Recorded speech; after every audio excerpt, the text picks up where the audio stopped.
Dante's Boxing Nation, what's going on, guys? So Naoya Inoue, he just came out, did a recent interview. He talked about his big win over Stephen Fulton.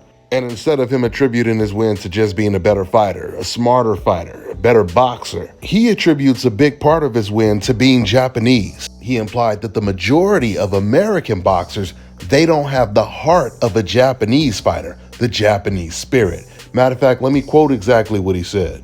I can pretty much sense. I try to get a sense of how my opponent feels and what he thinks about my boxing ability in the first round. I thought Fulton's facial expression showed it clearly. I could easily see what he was thinking. I don't know if it's because he's American, but he doesn't like getting punched in the face. Their boxing style is different from the Japanese fighters who fight with the Yamato Damashi style. That means the Japanese spirit. Well, I think there are some fighters in the US who fight like that, but probably not many. End quote. You know, when I first read this, the first thing I thought about was the Mountain King, Roy Manvilla, because right after he got a controversial win over Rashidi Ellis, he was asked how he got that win, and he attributed a lot of it to him running in the mountains. He said he noticed that the black fighters in America, they don't run the mountains, which is what ultimately gave him the edge over Rashidi Ellis in those later rounds. Well, the Mountain King, he would get knocked out in his very next fight in those later rounds against Jaron Ennis. Boots stopped him in the 10th round. Now let's go ahead and unpack everything that Inoue just said in that little piece right there. So Inoue, he says he could tell just off of his facial expressions and everything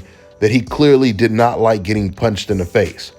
But if you look at these punch stats right here, there's nothing that indicates that Inoue likes getting punched in the face because he's got the best defense percentage. In fact, even when I did my post-fight video on this fight, I praised Inoue for showing a better defense than Stephen Fulton did. Naoya Inoue, he hardly got touched in this fight.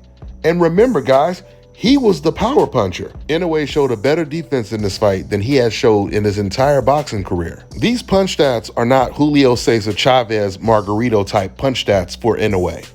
These are the type of punch stats that you see in a fight where the winner is doing a better job of hitting and not getting hit. At the end of the day, no boxer likes to get punched in the face. The reason why fighters love this sport is because they like to punch people in the face. So this stereotype that Inoue is using is extremely hypocritical. But when he implies that American boxers don't have the heart of a Japanese fighter, I wish he would have been asked in this interview to name some of these fighters. Which American fighters are you saying don't have the Japanese spirit? Because he says some fighters in the States do, but not that many, because he couldn't possibly be talking about fighters like Jaron Ennis, Gervonta Tank Davis, Errol Spence, Terrence Crawford, Devin Haney, or the fighter that Inoue was trying to imitate, Roy Jones Jr., because clearly Naoya Inoue, he knows the names of the greats.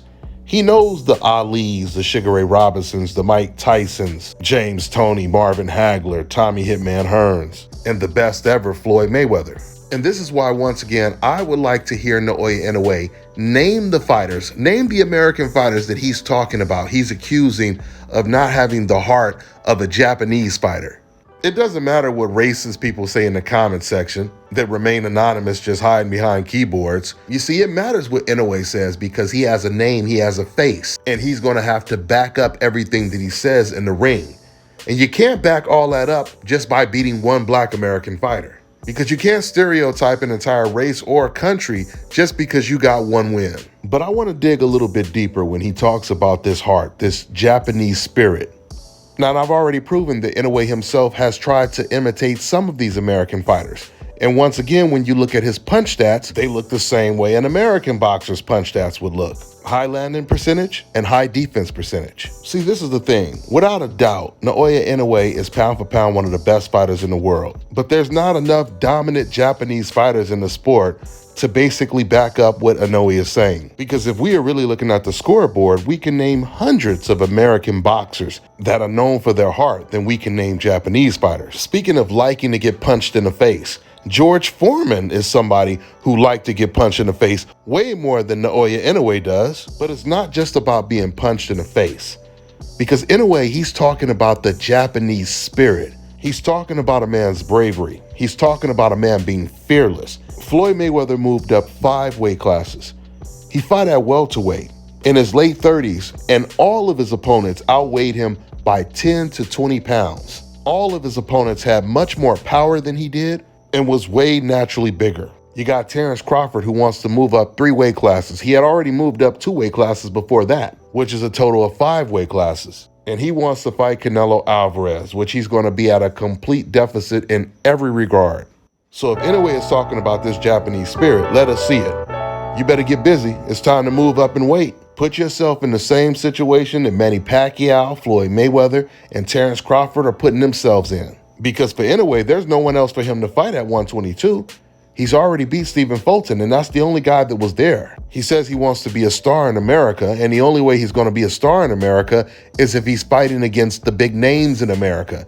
And he would have to move up to 135 where all the big names are. He could fight Javante, he could fight Keyshawn, he could fight Kermel Moulton. And then that would be your opportunity to really show that Japanese spirit. Now understand this, guys. In a way, he doesn't have to do any of this. He could just stay in his own weight class. But once you start implying that you have this Japanese heart that American fighters don't have, then that's the only way you can show that heart. The only way you can show that spirit is by moving up in weight, like Floyd Mayweather did. Get in there with Gervonta Tank Davis and show the world how you like to get punched in the face so much. Because once again, if Crawford could get in there with Canelo, that Japanese spirit should allow Naoya Inoue to get in the ring with a Gervonta Davis. And I'm gonna wrap this video up by saying this, something else I meant to mention earlier on. Once again, he implies that Fulton has no heart and he was scared. He didn't want to get punched in the face. Then he says, I don't know if that's just because he's American, but the Stephen Fulton-Brandon Figueroa fight was a complete war. And I don't care what Inoue says, I know he's seen the fight. And when Inoue had his rematch against Donaire, the reason why it was such an impressive knockout win was because he boxed. He moved around the ring, creating more opportunities for him to counter. Because he was fighting against a guy who had some power and wanted to just sit there and trade. And you would think that would have been his best opportunity to display that Japanese spirit. But because that same spirit almost got him knocked out in their first fight, he decided to box. He decided to float like a butterfly and sting like a bee. That's all I got for now, guys. I'm on to the next one.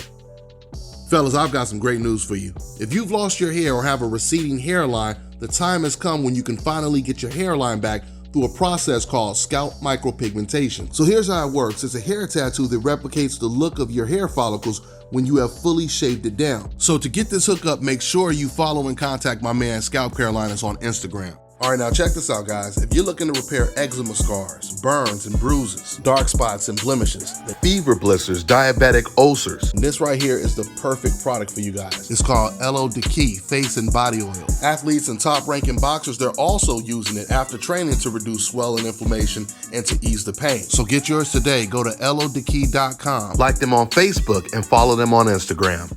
Let me tell you guys about Issa Israel Law Firm. It is a full-service legal practice based in Denver, Colorado, an emerging hub for combat sports and high-altitude training. If you're a fighter inside or outside of the ring and you need a law firm you can trust to fight for you, visit thefighterfirm.com or email help@iilawfirm.com. Legal representation is usually limited to plaintiffs or defendants in Colorado, but iFirm can help anyone in the world with trademarking their business name, logos, and U.S. immigration issues. This brother has been my attorney for a while and helped guide me through all kinds of business and civil issues, so make sure you guys go to thefighterfirm.com.